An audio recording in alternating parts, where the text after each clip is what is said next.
Salut, bienvenue à tous dans le nouveau rendez-vous d'actualité. Le professeur Didier Raoult, qui dirige l'Infectiopole de la Cité phocéenne, est un scientifique reconnu mondialement pour ses travaux dans le domaine de la microbiologie.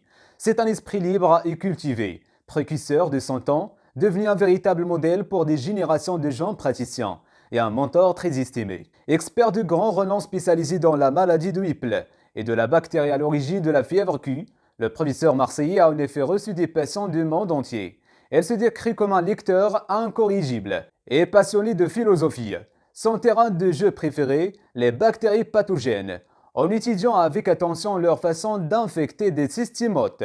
Didier Raoult détecte après plusieurs mois de perplexité Mémivirus, le premier virus géant en 2003. Ce praticien et scientifique reçoit en 2010 le Grand Prix de l'INSERM et figure également dans le classement mondial des scientifiques les plus cités dans le domaine de la virologie.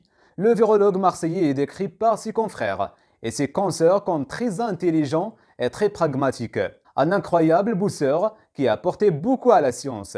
Le professeur Raoult a saigné dans les colonnes de Magazine Le Point et les échos des articles à contre-courant du monde médical. Rien ne l'amuse plus que de détruire des théories bien établies, confie-t-il lors de sa remise de prix de l'Institut national de la santé et de la recherche médicale. En 2017, elle exprime publiquement son différend avec le PDG de l'INSERM d'alors, Yves Lévy, qui est aussi le mari de l'ancien ministre de la Santé Agnès Buzyn. Le conflit porte sur le statut des instituts hospitalo-universitaires. La ministre a décidé de le changer avec sa collègue, la ministre de la Recherche, Frédérique Vidal. Yves Lévy veut mettre fin au statut de fondation de ces instituts, qui leur donne trop de liberté. La décision gouvernementale les transforme en groupe d'intérêt public, ce qui renforce le poids de l'INSERM. Mais Didier Raoult refuse ce statut et estime dans la presse qu'il y a conflit d'intérêts patent entre la décision de la ministre et la position du PDG de l'INSERM. C'est la fin de ce rendez-vous. N'oubliez pas de réagir sur la section de commentaires